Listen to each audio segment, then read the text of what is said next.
Greetings, nerds. This is CNN Nerd. I'm your host, Sarah Belmont, and with me, as always, is our Mr. Producer, Will Polk. How are you doing tonight, Will?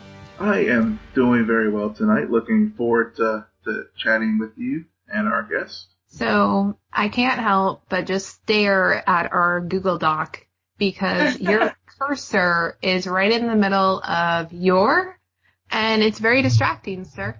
Oh, there you go. Is that, okay, the cursor has been moved. Is that better? Thank you. Just a little bit OCD coming out. Just a little. I try to make sure I do not distract you because I know you take the intro very, very seriously. So Always. And we didn't even have to repeat it this time. That's right. We've been back to 1,000 so far. Oh, sorry. Yeah. Go ahead. Yeah, see, I just screwed it up. Let me the first. It wouldn't be the first time. Are you done? I'm done. I should put on rundowns. Okay, Will, now you stop talking so I can introduce again. Yep, and that other laugh you hear in the background is our new guest co-host, Tamara Gaskey. Welcome to the show. Thank you, Sarah. How are you? I'm doing good, but I can't make it through an intro, apparently. That's okay. It makes it entertaining. Will, now you may talk. Oh, I was waiting. I was, okay. Well, tell us about yourself, Tamara. Oh, about me? Yeah, what are your favorite shows other than the Arrowverse, which we're going to be covering tonight? Well, my favorite shows are like The Walking Dead. I love Stranger Things. I've watched that like maybe 3 times all the way through. Gosh, what else do I watch? What about you? If someone is like, yeah, if you're checking Twitter and seeing you like, yeah, I just finished On the Block because everybody was talking about that. Was it On My Block or something? Okay. I think it was On My Block. That was pretty good. I love Daredevil, so a lot of the Netflix stuff, I'm like all over that. So cool. Yeah. What did you think of Jessica Jones season 2? I haven't finished it. I'm behind with Jessica Jones. Don't worry. Take your time. But I do like, I saw, what was it? It was all of them together. What was it called again? The Defenders. The Defenders. I really liked her in that. I thought she was awesome in that one. I agree. They just should have called that one Jessica Jones too. Yeah, she was a scene stealer in that one. So I say good for her because some of the other ones could have set out that one. Dandy Rand shade, is that what I'm hearing? Yeah. Exactly. I don't want to say it. Everybody says it. Yeah. Except for our friends over at Geeks Talk TV. Yeah. Everett, Carrie, are you listening? Because everybody says it. Yeah. So, what do you think's going to happen in Daredevil season 3? I honestly, I loved Fitz. Was it Fitz in season 1? No. The main guy in season 1, the villain. I'm going blank on his name. Whatever happens, I just hope that he's a big part of it because I felt like Kingpin, that's what it was. Kingpin. He just really made it for me. Season 2 was good because of, Punisher. Elektra. Well, the Punisher, yes, but I also liked Elektra. Yeah. I really loved, she was in season 2, right? Yep. Okay, yeah. So I'm hoping that, I'm not sure what's going to happen, but I'm hoping that whatever storyline is ahead of them, that he is somehow, they finish out his story or he comes back. Because I thought the actor was incredible. So. Yeah. Do you think Karen's going to survive season 3? Oh, that makes me sad. Karen is, I don't know. I would like to think she would, but I'm wondering what they're doing with her story. Yeah, especially with all of that sexual chemistry on the Punisher with Frank Castle. Exactly. I'm always wondering like which direction they're gonna go. So I just, Netflix can kind of do whatever they want. So I'm not sure. I only bring it up because I know that she's dead in the comics. So. Yeah. Aww. But yeah, and it's because of Kingpin. But I thought she's like Daredevil's like main love. No, is it Elektra that's Elektra's his love interest? I believe so, yeah. Yeah, but Karen Page, from what Everett told me, shout out to Everett Harn, he told me that Karen Page and Daredevil got it on for a while. Yeah.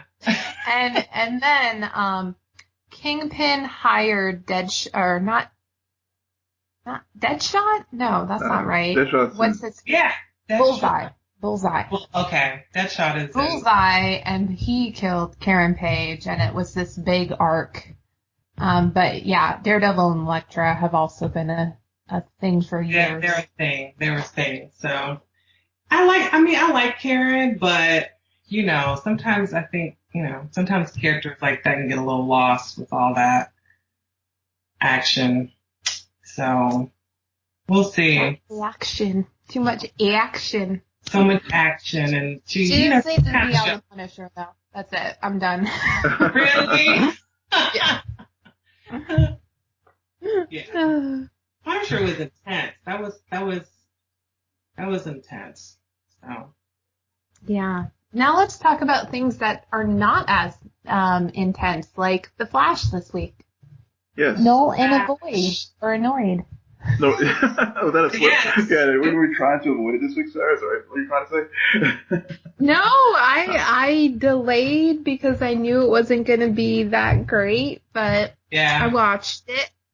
I watched a lot of men fight with each other like schoolgirls.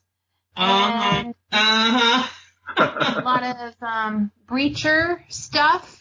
That was cute, kinda, and then I watched it until 10 seconds, and I was like, oh, this is why I watched this show. Now I remember. Yeah. Yeah. Yeah. Well. Yeah. Let's Tamara, let's hear your thoughts first this week on. Well, it was. I didn't have really high hopes because I knew it was gonna be like a Ralph centric episode, and it's kind of like they've been recycling his storyline quite a bit, like kind of working through the same issues, just with him. Is he going to be a hero? But no, he's not. Or so I think, I think he did a good. I mean, the actor.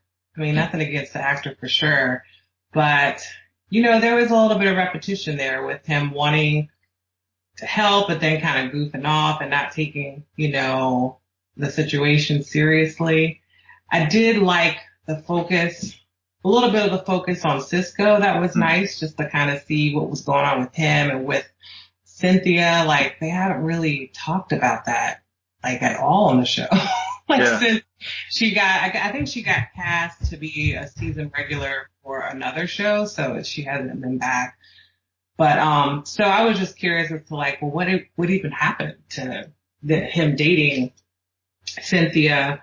I think the villain was pretty good, but I think one of the big things that I'm seeing with some of their filler episodes, it feels like that. It's like a filler, like nothing really happens. Like we mentioned, like the last 5 minutes, you're like, okay, yeah, there we go. That's what we were waiting for. But, the stuff with DeVoe, we're still not sure why he's doing what he's doing. And, like Team Flash hasn't really figured out why he's trying to get all these metas. And, we still don't know what's going on with Killer Frost and Amunet. So there was just a lot of filler, with the villain, the weekly villain or whatever, but the weekly meta, but there wasn't much. The weekly bus meta, but there wasn't much substance to like, okay, now the plot is moving forward. But I will say, I mean, it's always, typically it's always fun watching, Team Flash interact and, So it's entertaining on that level, but as far as just story, it didn't move very far this week. You could have missed it and wouldn't have missed a thing, except the last 5 minutes. Yeah. That was important.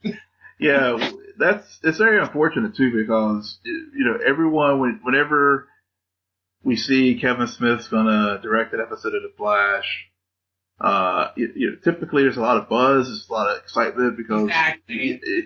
Yes, we got to see Jay and Silent Bob, which was a nice little, it saved the first, I guess, 10 minutes or 15 minutes of the show, because I know when I first started watching it, I was just like, great, here we go again. It's just the same, we're as rinse, repeat, and we're back to what we've been seeing pretty much all season, which, the title is very, was very apropos almost of being null and annoyed, because I think we just feel like this whole season, there's been bright moments, like before the hiatus with Run Iris Run and Enter Flashpoint, and then we get back to this place, Enter Flash Time, and we get to this place again where we just have a repetitive story where Ralph is having his crisis of herodom, and Barry's playing the cheerleader to Ralph, or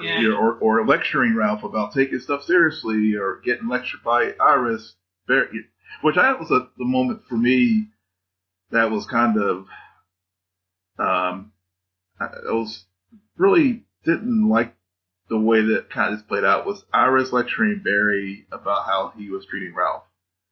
I don't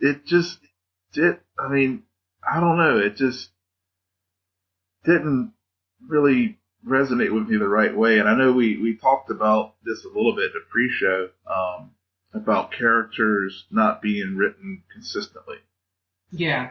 And there's a certain, and I guess for seasons 1 through 3, 1 and 2, Iris was written one way. In season 3, it was tweaked into something different. And now season 4, she is like more three-dimensional than she's probably been in an entire series run, which is a good thing. But that whole scene didn't work well for me. It was good seeing Cisco and Caitlin finally be Cisco and Caitlin. Yeah. Because I have missed that relationship this whole season,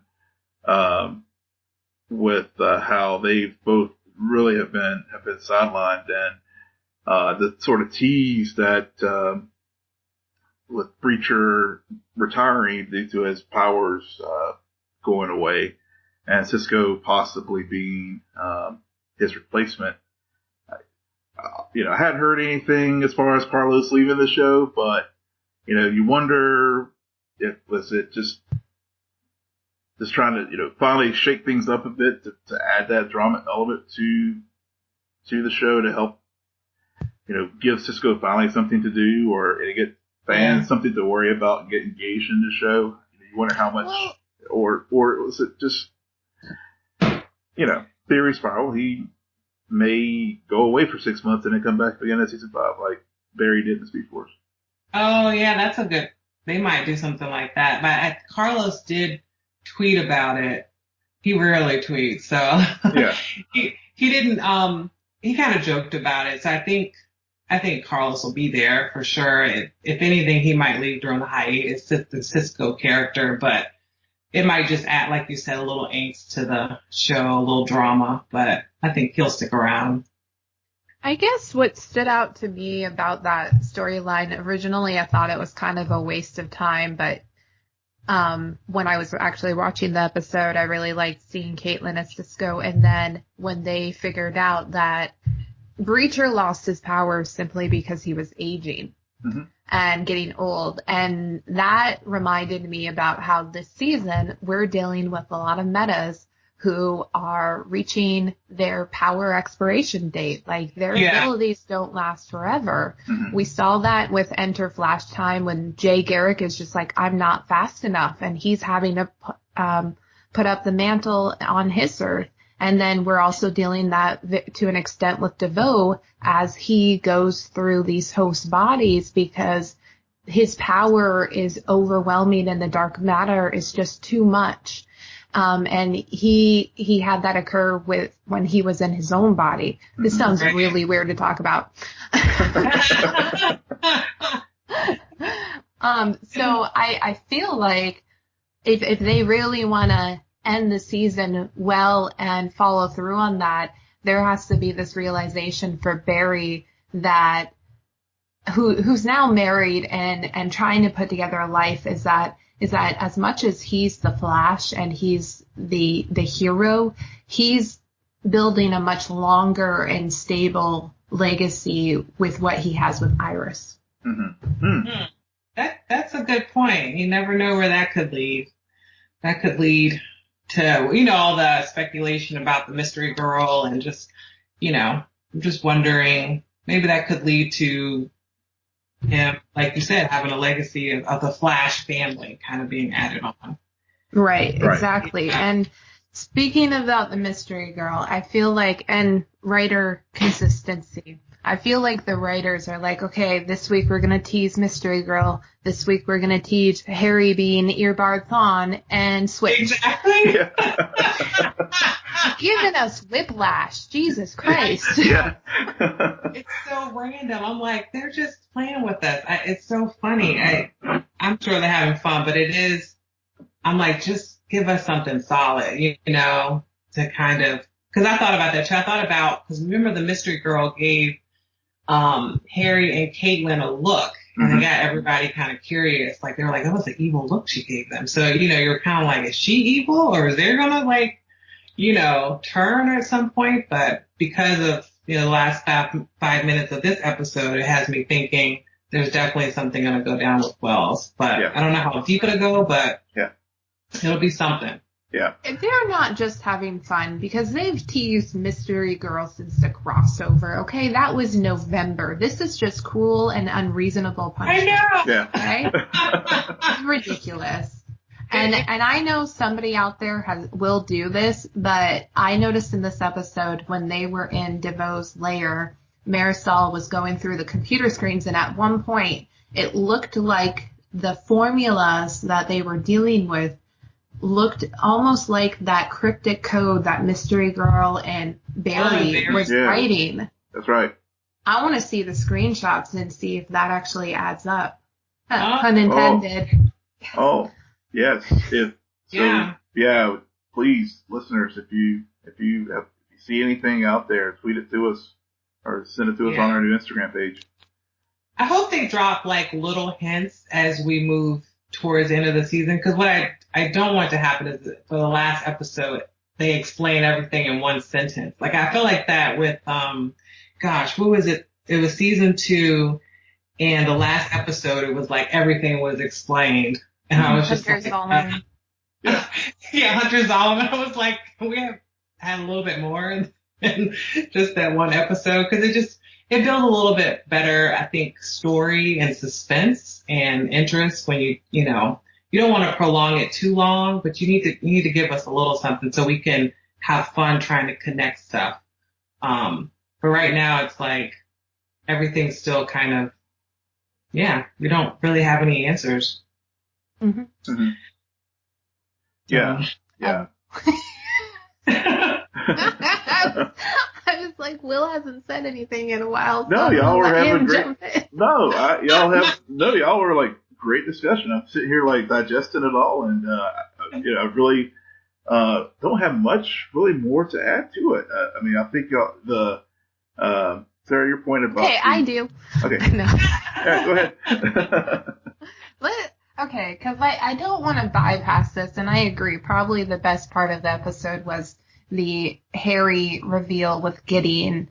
But I will say, this episode, I was reminded about how diabolical DeVoe is. Yes. I mean, to do that to Marisol, Jesus Christ. And it was planned from the very beginning when he was still him. Yeah. Yeah. Oh my Yeah. It was like Invasion of the Body Snatchers. You feel they did something very clever in the sense that she's learning this and putting this all together in the lab, which is a very confining space. Mm-hmm. So, and then you're rewatching videos and you're second guessing reality and everything. And man, that was horrifying. That's a good point, Sarah. They did finally put the teeth back into Vogue because he had, as a villain, had been completely defanged with each iteration of the bus meta that he becomes each week. So yeah, you're completely on point on that. It was very disturbing. I will admit to see how he was using her and how he was controlling her and basically drugging her. I mean, it was a very corollary to real world events as far as how people utilize that and drugging individuals to bend them to their will or to get them to do things that they wouldn't normally do. So yeah, it was very, very like creepy, evil like deal that he was doing there. Yeah, and I like that it helps. I guess as a viewer, it helps you to be a little bit compassionate towards, Mrs. DeVoe, because you're like, wow, she's kind of going through this cycle, maybe unwillingly, like, and who we've seen of her is not really her, because when you're drugged, that's not, then you saw how she forgot so quickly. That drug made her forget, and so you're like, okay, she's riding this too, and she's as much, she's pretty much a victim as well. Mm-hmm. And so I just wonder how they're gonna have that all come out, how she's gonna realize, or how maybe Team Flash is gonna help her realize she's being manipulated and drugged. Because at this point, we left it in the episode where she's back to, following him. Yeah. She doesn't know what's going on. But I wonder if, like, at some point when she does do the loop of recording the videos and stuff, I mean, will she leave a breadcrumb that he hasn't thought of that will help her finally break that in the cycle? Yeah. Or with the Folded Man coming up, even though it looks like he's not the Folded Man typical of the Flash TV show, making subtle twist or complete twist with how a character is portrayed in the comic versus the show. The Folded Man in the comic book, if I recall, is he basically does the construct of that dimensional interface where the DeVoes have their lab. Whereas it sounds like, just reading the synopsis of the character coming up, I think this week or next week or the following week, he looks like a hippie. Oh.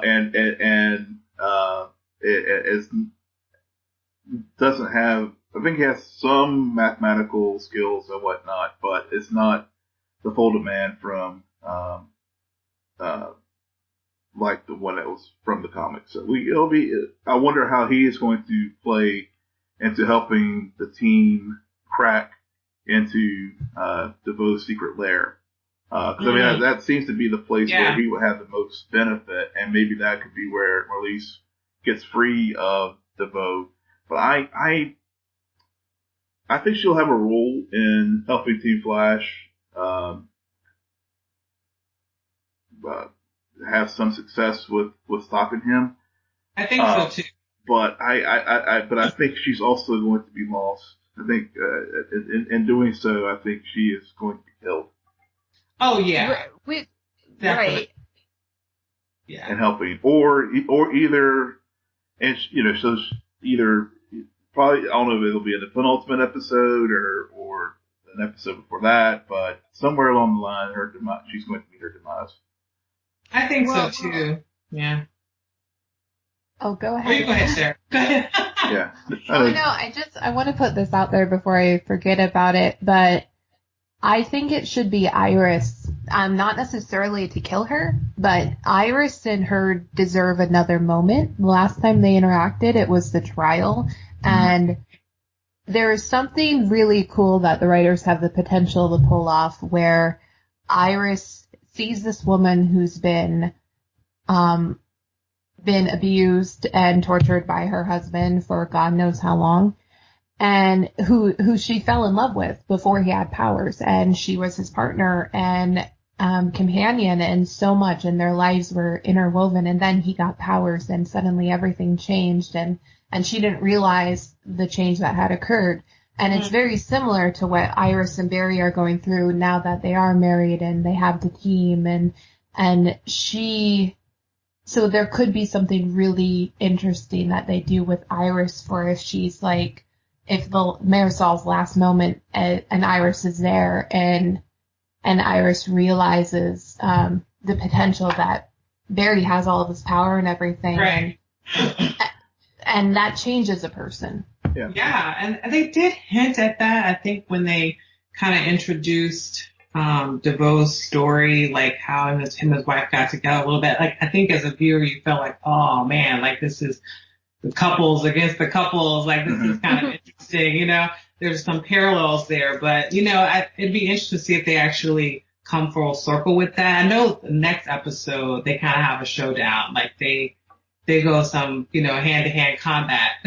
Yeah. Nice. Well, didn't I see you tweet earlier this week? I hope for that, or maybe you retweeted something where someone said, "Hope Iris doesn't get impaled again." Yeah, so they are going to fight. I know, but it would be cool to see some kind of, like, you know, I don't know, them kind of helping or, you know, having a different kind of relationship than fighting or something. Or maybe she's going to help her or something. But that'd be cool if they bring that full circle, just how, as a couple, you know, they've had to work through this power or just this responsibility, and the difference between how Barry and Iris are handling it versus DeVoe and his wife. So it'll be interesting to see if they actually bring that up again. Sometimes the writers will have these ideas and you think they're going in this direction, and then it's kind of, I feel like that was Savitar. Like, it kind of just was, it could have been something bigger, and then it was like, oh, Yeah. that's it. Like they forgot to add more to that.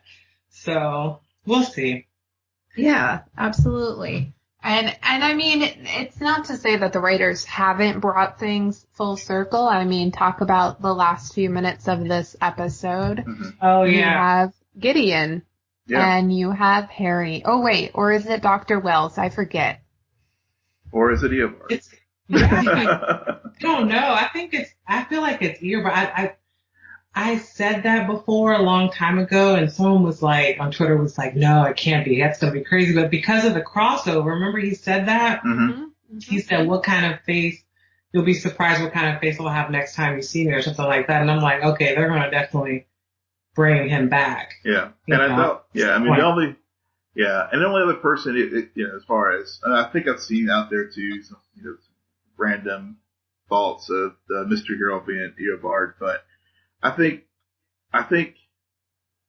Eobard has been, is back, is taking the form of Wells. I guess the question is, how long has he been with the team? Has it been, you know, since he first returned to Earth 2? The only problem with that is, given that Cecile was reading minds, because of the pregnancy. Oh, yeah. That, unless he figured out a way to block her, which is possible. Yeah. You're getting into my theory, but okay. Continue. Yeah. And then the only other fallacy I could see it of where, or fault it could not be Vaughn, but is indeed Harry, is when Harry and Jesse share at that moment with dealing with the death of Jesse's mother. Oh, right. So that means our Harry has been around for some point. Yeah. If it is indeed Vaughn, but then I can't wait to hear Sarah's thoughts on this matter. So take it away, my friend. But I mean, Jeez, I was gonna scold you there for a moment because I'm like, what do you mean the only question is how long has he been on the team? My question is how long has him and Cecile been a thing? Because, dear Lord, I need some kind of explanation for that episode. Yeah. Doesn't make any sense, and now you're telling me it. Well, maybe that's why they were blocked. Maybe that's why they blocked things out. Who knows? That's so funny. I swear, if I want one answer, I want to know why that pairing occurred, okay? Yeah. No, that's true. That was really random.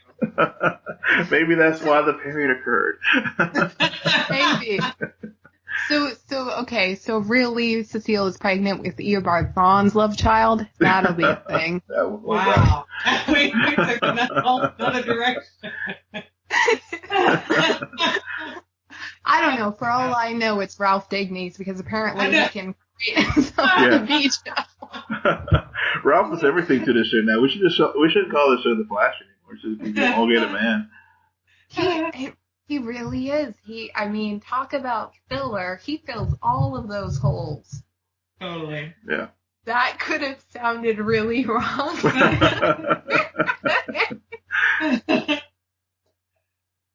Oh, dear Lord, will help me. No, run it.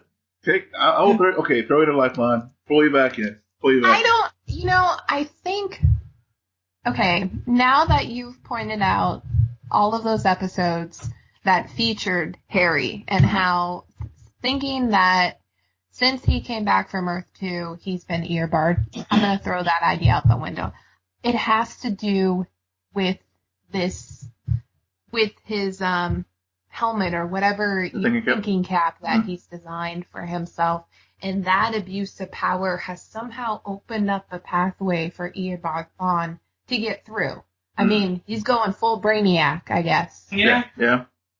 That's the only thing I can think of. I mean, granted, anything can happen off screen that they only remind us about through a vibe vision in the future. So. Yeah. Right. Yeah. Because wait a minute. Did he? No, I'm thinking.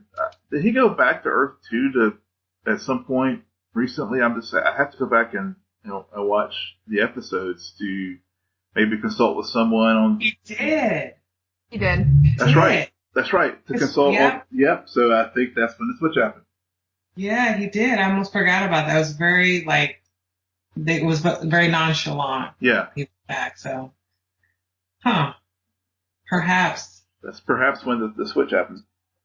I mean, this is just a season 5 setup, and I think that kind of pisses me off because I want resolution with this mystery girl before I get teased about what's going to happen next season. I feel like I would try to play all of your cards at once like that. I mean, I think the crossover tease was brilliant to plant that seed, make us forget about it. Why turn around and start teasing it again now when you have so many other things to tie up?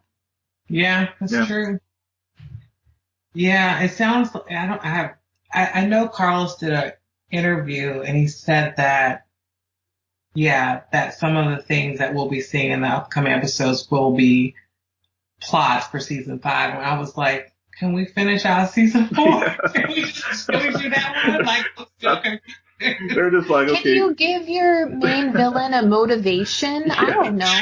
It's like, why are we doing this? Yeah, we've given up on season 4. We're just going to move on to season 5. I know, pretty much they already, they know what they did. So they're focused on season 5, I think. So we'll see.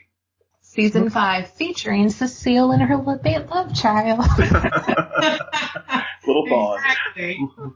Eobard. She was in this episode, but conveniently absent. Conveniently absent.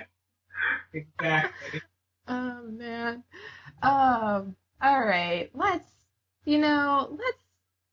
because I feel like a lot of, and I think I've said this on the show before, but whenever I talk season 4 The Flash, I'm reminded about my own frustration with season 4 and a few other seasons of Arrow. And they did find redemption in season 5 of Arrow. So maybe all hope is not lost. Yep. Yeah, there's hope.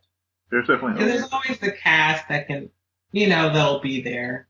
They just need some good writing, and it'll work out. Well, and hopefully some of the production issues they've had, due to Andrew Kreisberg being gone now, and all the drama. Clearly, the stuff that was going on in the writers' room due to his misbehavior that element will be out of there. So hopefully, with a fresh start with Todd next year, they can really get things back on track. And whoever else, I'm trying to think who else they've promoted to executive producer, but I'm sure a new team, new blood, new ideas will help.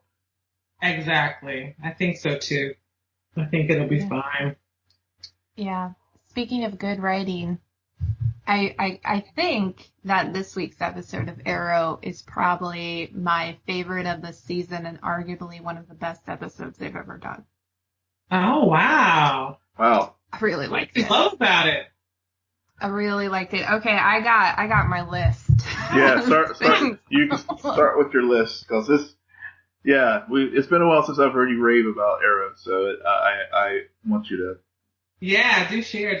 Yeah. One scene in particular that I'll start off with that totally had me geeking out about is that in season 3, episode 1, Oliver is induced with vertigo, and he is dressed up as the Green Arrow, and he envisions himself in a suit and tie, so the playboy Oliver Queen, and those two get in a match. In this week's episode, they did the reverse.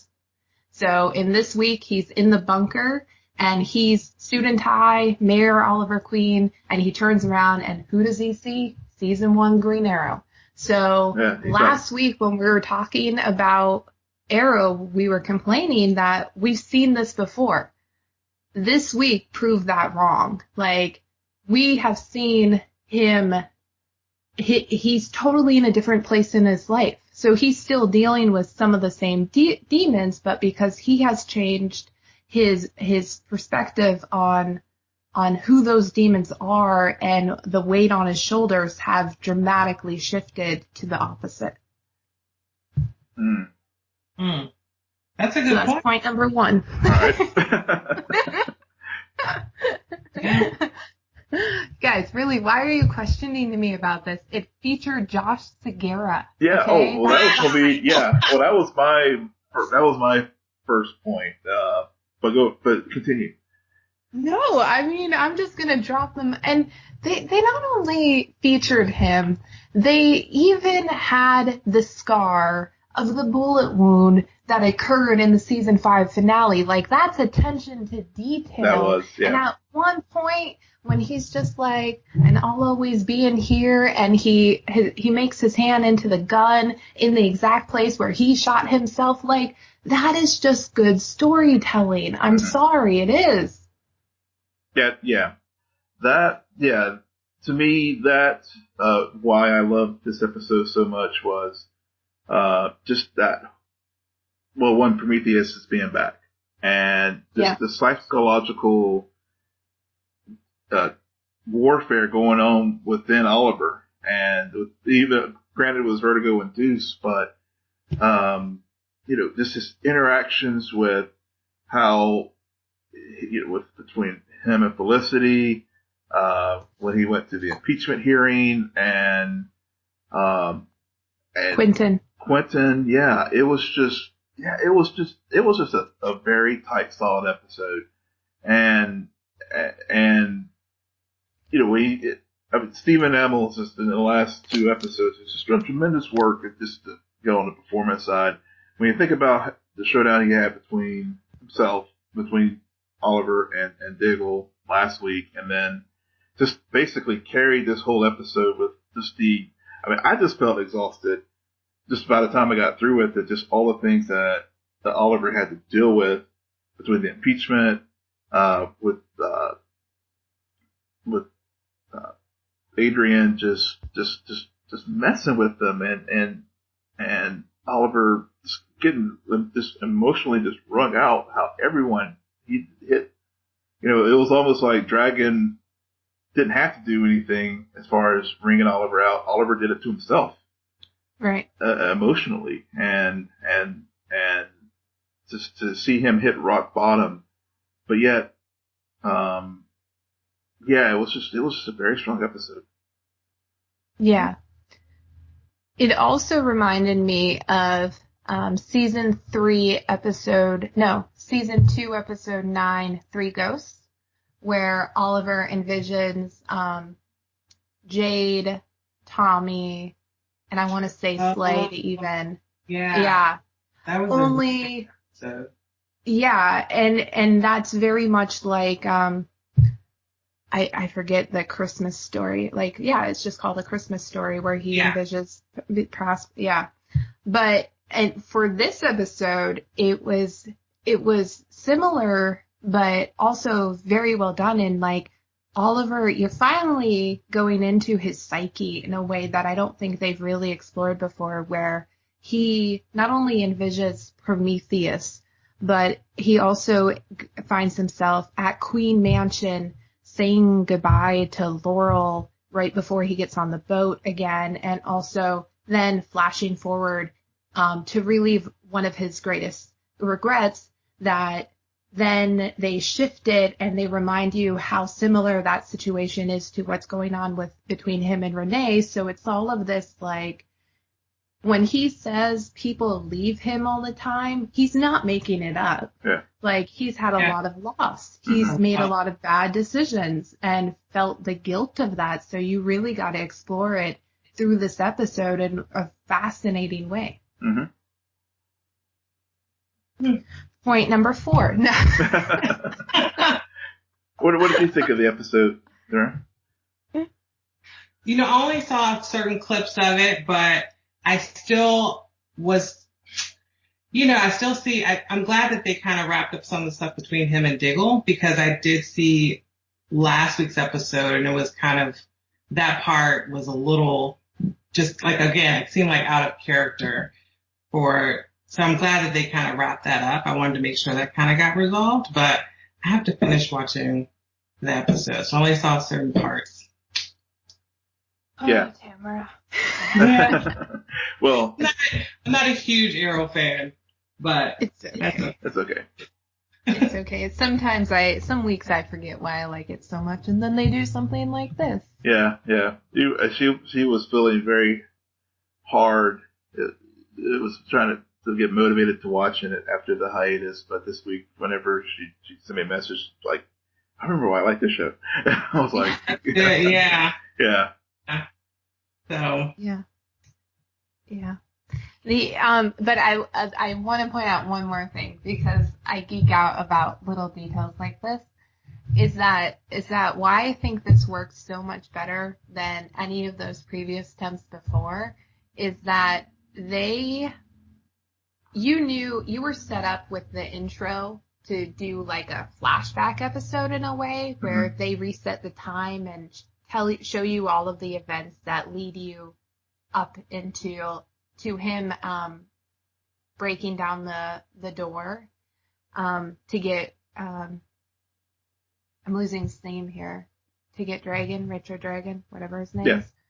I feel like they call him something else, like Diaz. Do they? Diaz. They always call him Diaz. God. Yeah. Stupid. Just call him Richard Dragon. My God. Yeah. Jesus. Talk about continuity here, people.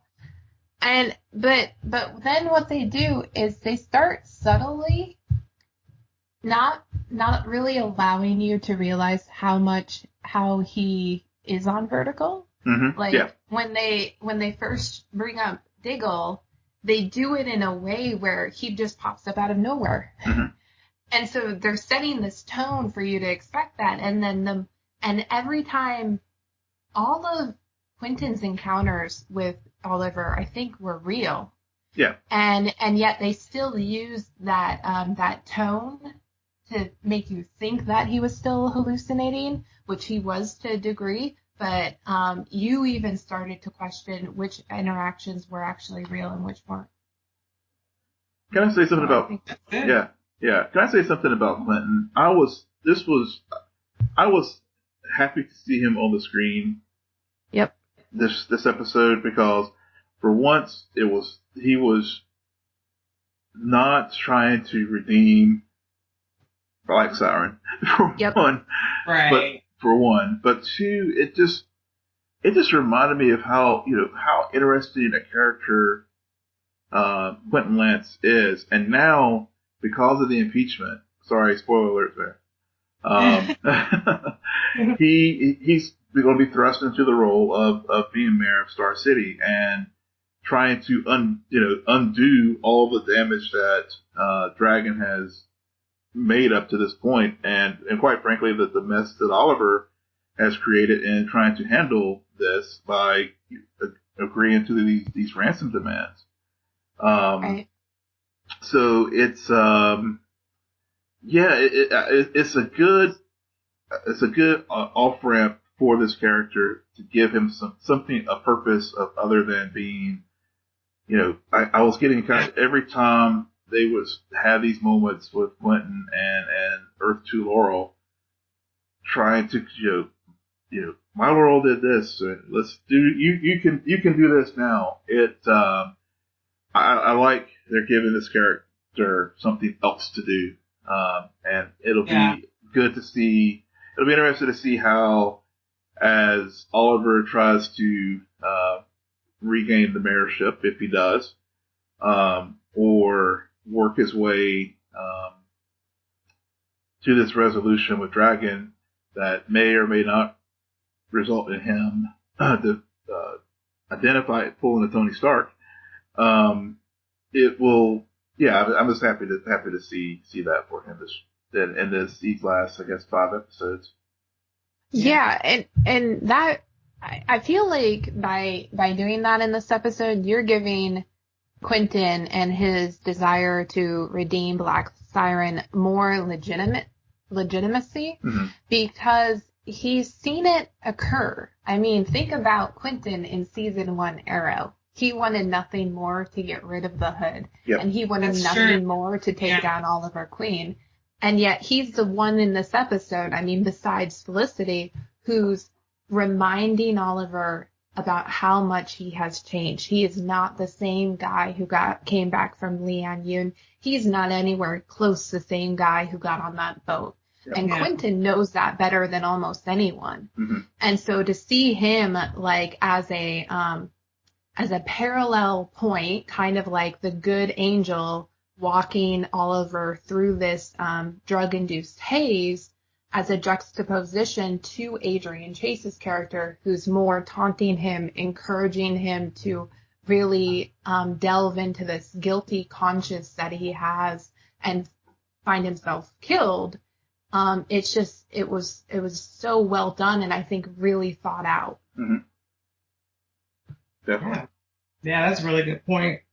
And it's good for the audience to see, especially when you're talking about Quentin, because like it's so important for audiences to see a character like that doing more than one thing. So that's good that, he's not just kind of trying to redeem Black Siren, but actually has this different storyline. So that's really cool. Right. Especially one that's so well connected to, I don't know, the main character. They've always had a really cool, like, dynamic. Even in season 1, I loved that. Like, they just, I don't know, it was just a really cool dynamic to watch. So they've always kind of had that every season, I think. So. Yeah. It reminds you about how much their relationship has come full circle, just like Oliver has. That's true. That's a good analogy. Yep. Thank you very much. I'm gonna think about that now. Like that relationship represents like kind of the evolution of Oliver in a way. So it's cool. Yeah, the scene that's replaying in my mind right now is when in season 3 Quentin arrests Oliver for the first time, and then Roy takes. Go back and rewatch that. That'll right before watching this episode, and you're like, "Whoa, that's different." Yeah, I like when the writers do that. Like it's like they do that by accident, where they create these, like these parallels, these connections, or where you can look back and you wonder if they did it on purpose, but no, but that's really cool. Yeah. I want to think that they do it on purpose, but I also feel like it's serendipitous. Like they're never guaranteed the next season until halfway, if not more, through the current season that they're on. Even though they're planting these seeds, they have to focus on one arc, which makes you think why they struggle so much with doing that, but that's besides the point. And so then they see an opportunity to follow through on some of those. If they've been with the show long enough, I think they're just like any viewer where they're like, oh, you would use this person because of what happened in this episode way back when, and then that would parallel and make Sarah freak out. Yay! Right. Sorry. The last question I have is, why does Diaz think that Oliver's more dangerous as a martyr? Yeah, I'm still trying to figure that one out. He's basically tearing him down bit by bit, as far as Oliver, to discredit him, or to Green Arrow, or to and also by extension discredit the Green Arrow and bringing down Oliver. Because I really struggled to figure out. When I heard that line, I was thinking, why does he think Oliver is more dangerous to him as a martyr? Yeah. Because he's going to all these lengths to bring him down. He's, the mayor's a peach. He's, unless he figures that by tearing down Oliver, it will embolden, if a new Green Arrow appeared, or if it was proven that Oliver was also the Green Arrow, it just basically undermines the need for the city to rise up to avenge his death or whatever, or his end of his political career. That sounds like a good theory. What do you think, Sarah? I'm with you. It stuck out to me, and I still haven't wrapped my mind around it. Yeah. Did they treat Laurel as a martyr when she died? Yeah. They made her statue. Yeah, they did. But no one rised up. Did people fight back, or? I don't know. I don't think so. They made a statue, but I don't think it was like, I don't know. Yeah, and it was specifically. Crazy. Oh, go ahead. Oh, I'm sorry. I was just saying people weren't. I don't remember there being like a riot or people going crazy or something like that. I know they made a statue and. Yeah. I guess if it were proven that Dragon was the reasoning behind Oliver's downfall, then that makes sense. That, either by evidence left, uncovered by Felicity, or if there was something that Kate and James left somewhere that would expose Dragon as the reason for Oliver's failure as a mayor that led to his impeachment, that would cause a mass outcry, then maybe that could be a reason why he fears for him becoming a martyr. But or maybe he just maybe it's more useful for him to let Oliver live and continue to jerk him around like this, so that because to this point, Oliver hasn't really had much success in stopping him. The city's bankrupt. They're making, he's gotten pretty much the entire police force on the take. Mm-hmm. Why would he kill Oliver? Because he's got everything he wants. Yeah. And And just to be clear with listeners, we are not upset that we don't know his motivation at this point because we haven't been following him since episode 1 of the season. No. There's a difference. Yep. Funny. Oh, man. Well, I guess that's it for Arrowverse this week. Yes. Yes. We have, I guess as Legends and winds down, we are going to have Supergirl returning tomorrow. And, tomorrow. Wow. Yeah, Supergirl's back. Cool. And, more importantly, the Originals is back Wednesday night. Hashtag Caroline. Continue, Will. Thank you. The original. Yeah, okay. And sadly, Black Lightning is coming to its season 1 finale on Tuesday night, so I've got to figure out the good thing is Krypton is still going strong, so I'll be able to fill the void with that. Wow. Hashtag Nissa for president. Yep. Yeah.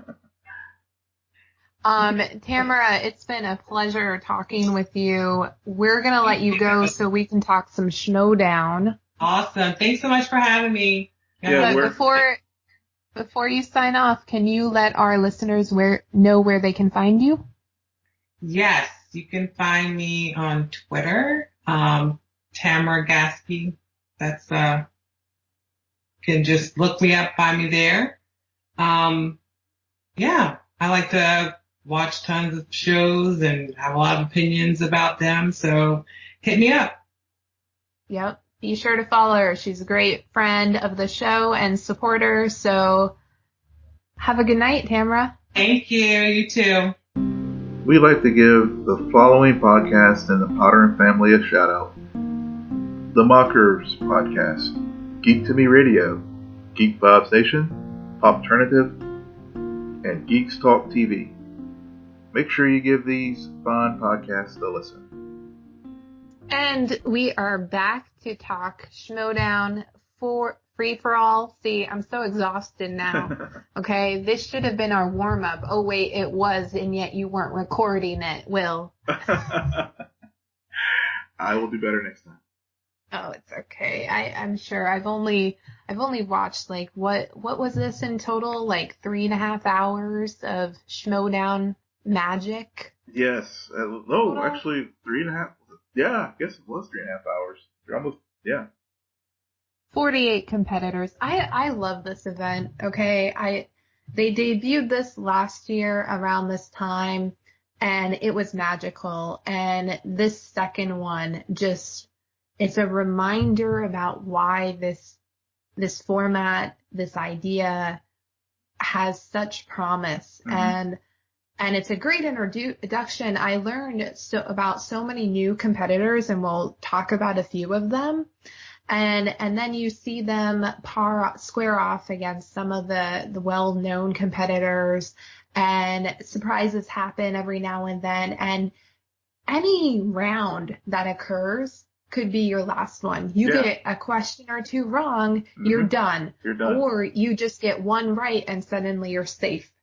Yeah. I mean, there are like Schmoedown champs who are taken out after just 1 or 2 rounds. Yeah.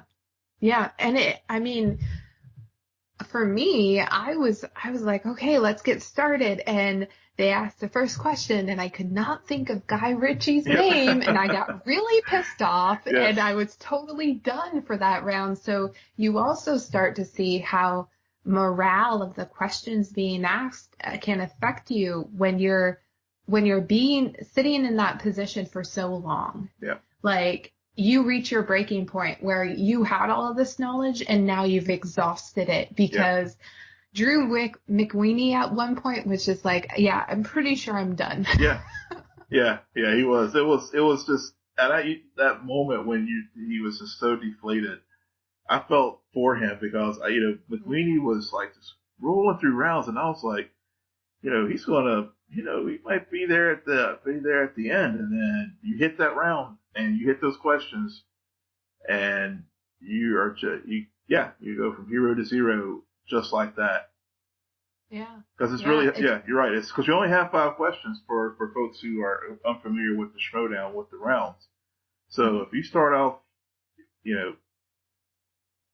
with everybody else 3 and you only have 1 about halfway through it, you pretty much, everyone else has to pretty much collapse in order for you to win.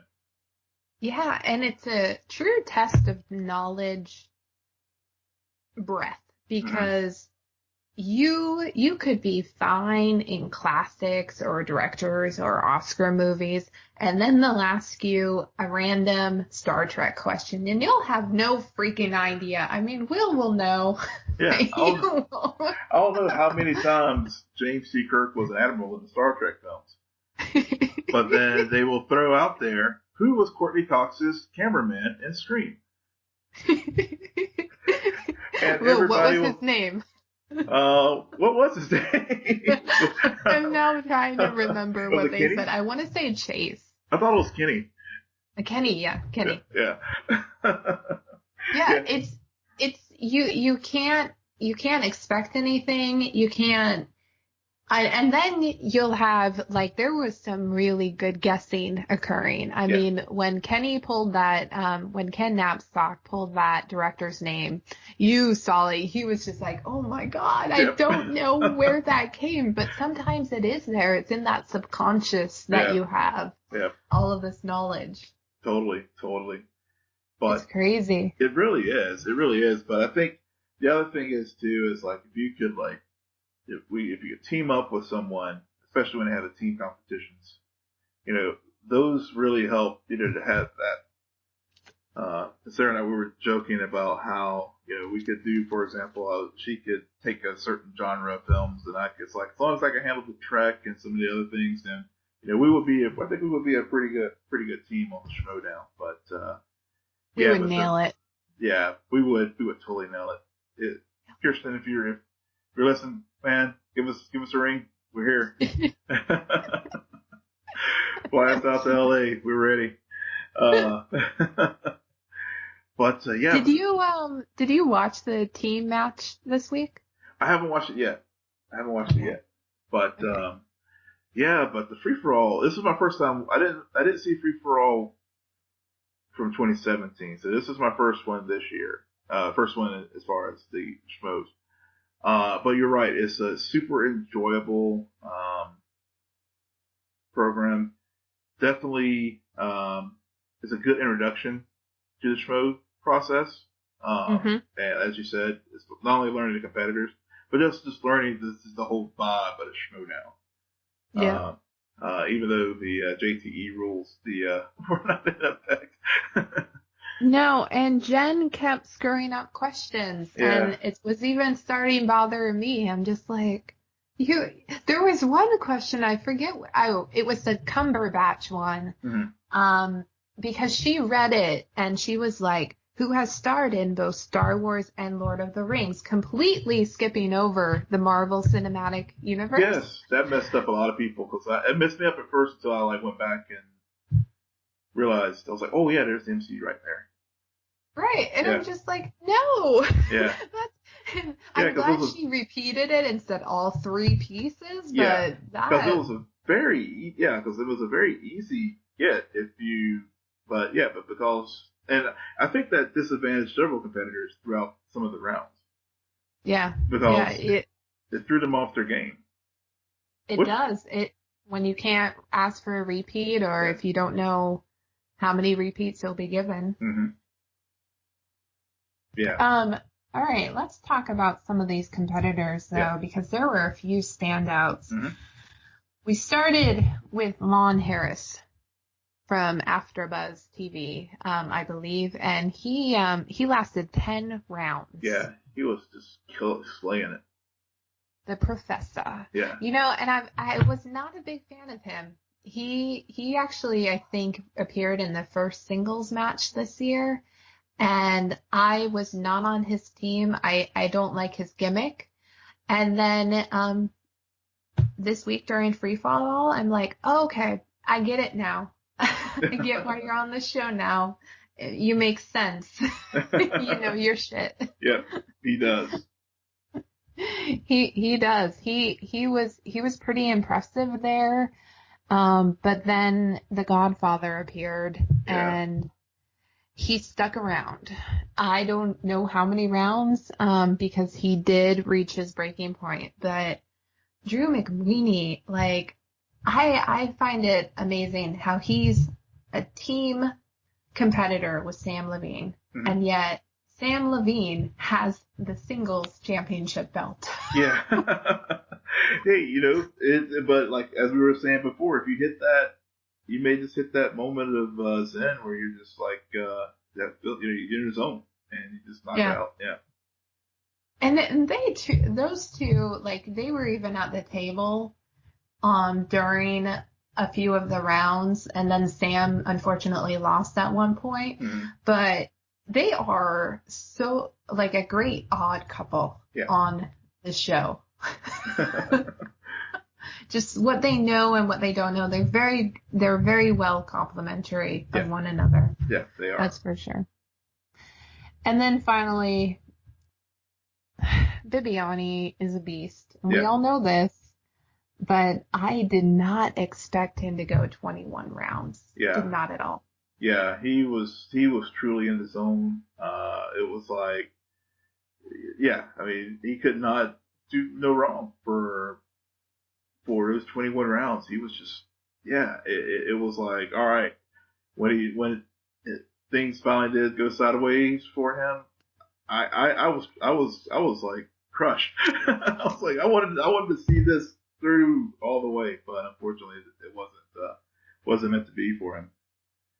Yeah, so I don't know, Will. I'm gonna give you some background on Bibiani that you may not know. I do. Okay. He is the first singles competitor to have a perfect game.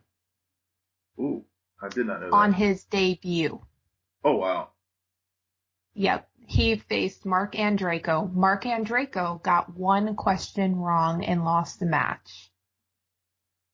Bibiani got all questions wrong. Or right. Right, yeah. Wow. That's like coming out with just like the way to like kill it there on your first outing. Yep. Yeah. His debut. And then you know what happened? He hit a slump. He went up against JTE, Little Evil himself, and he got musicals. Ooh, okay. and then since then it's been like given what he did in that moment, and now, like, things change. There's a variable to this game. There's a strategy, but there's also, you sometimes just find yourself in a slump. The questions don't go your way. The wheel doesn't go your way. Yeah. Or somebody's just better than you on any given moment. So what can you do? Yeah, but I was just looking at the Schmoedown stats Twitter page, and they had some stats as far as Bibiani, and he hit, again, as we mentioned before, 21 rounds, which was 66% of the event. He answered 87 out of 104 questions correctly. Wow. And had 9 perfect rounds. Almost 43% of his rounds. Yeah. Almost half, y'all. Where he had perfect rounds. He averaged 4.1 points per round and never scored less than 3 points. That's the MVP, the GOAT. He may have not won the event, but he was definitely the GOAT of the event. Oh, man, that last one was the kicker. Like, never scores less than 3 points. Yeah. Oh, you the MVP, man. Yeah. You may not have won the thing, but like years ago at the NBA Finals, where I think it was Rick Barry I don't think he won the NBA championship, but he was I think maybe the last person to win the MVP for on the losing team.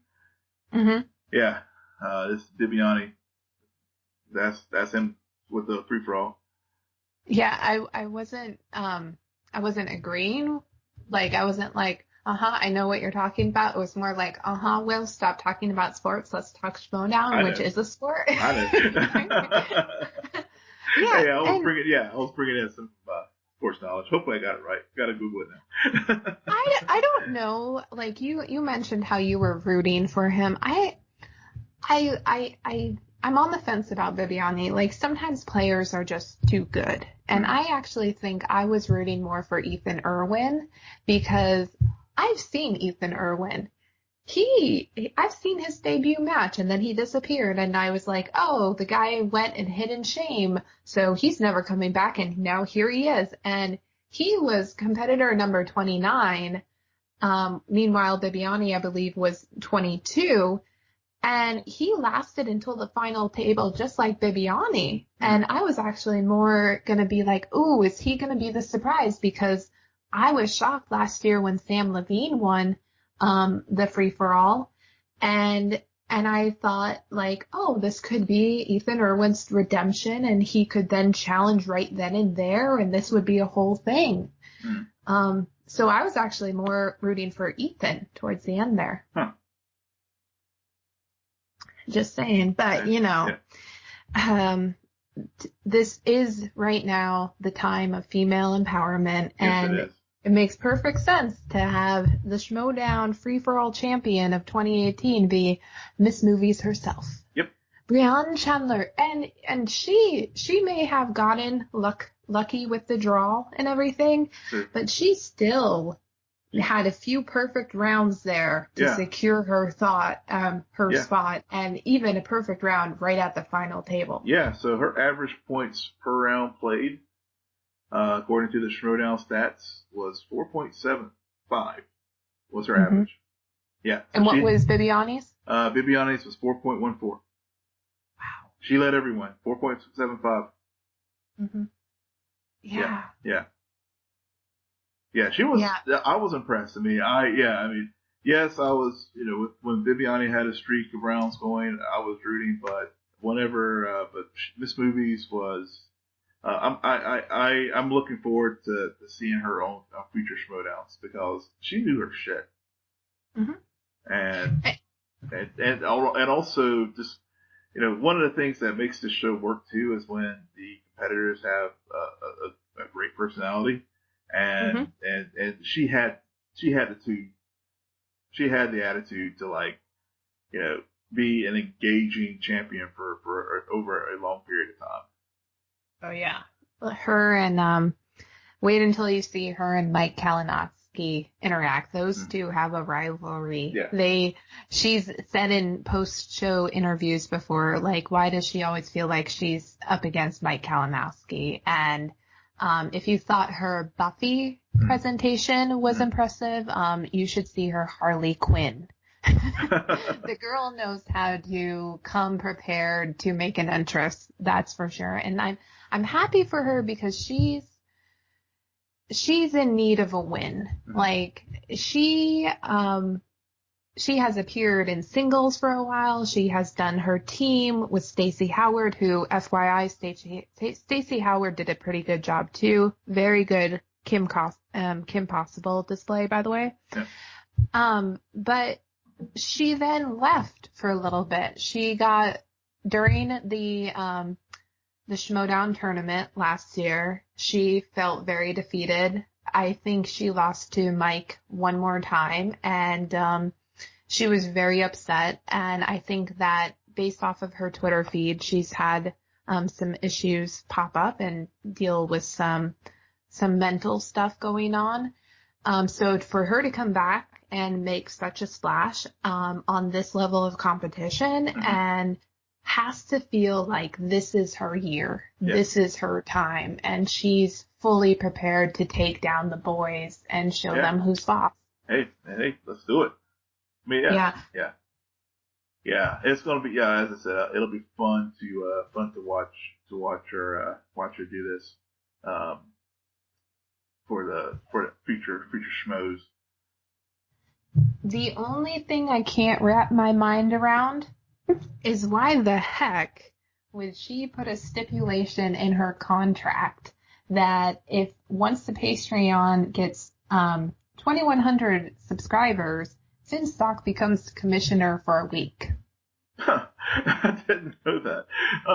It's at the very last end of part 2. There's a 2-minute segment between her and Thad. Okay, yeah, I missed. Yeah, I think I may have zoned out at that point, but once the competition was over. But interesting. Yeah, I don't get it. Like I didn't know that Finstock and her were allies. Like, where the heck is that coming from? Yeah, well, this just like WWE. This sometimes those alliances you look at them and you're just like, where is that coming from? But somehow they work. Yeah. And by the way, I have to correct myself just for accuracy in our podcast. It was Jerry West, the logo of the NBA, who was the last person who was the MVP on a losing team. What title will Bibiani use his first contender match for? Will he go with teams, and his partner Whitney Seibel, team critically acclaimed, or will he do a singles? I would hazard to guess he would try to do singles just to redeem himself. Yeah. Not that he needs redemption, but just give it another shot to see if he could just win, close the deal on the solo tip. Yeah, it's hard because I would also argue critically acclaimed needs some redemption because they had a very poor showing in the team Schmoedown tournament last year. They didn't even make it past round 1. Mm. And we know they're good. Yeah. If that wheel spins the right way, they may actually have one of the more legitimate shots at beating the Patriots. And Lord knows that needs to happen. That needs to happen in any sport. Yep. Amen. Oh, man. So my last question, Will. Yeah. I mean, I could not help but think about all of the intro songs that were played throughout this entire event, and I noticed the themes. If you were competing, not as a team, but if you were competing as a single competitor, maybe in Inner Geekdom, what would your intro song be? Oh, what would my intro song be? So, I would roll out there with Tom Sawyer. What? Where? I don't even know if I know that song. Rush. What?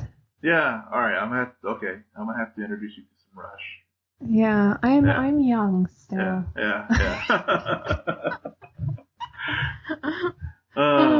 Yeah, I think I'll roll out. Yeah, I think that would be one of my. Yeah, as far as solo, I'll roll out there with that. Okay. You probably heard it recently in the Ready Player One trailer, the first one. Okay. Yeah. Okay. The very first one, not the one with the Van Halen jump, but the very first one we saw when it dropped. I want to say it was San Diego Comic-Con. Man. Yeah.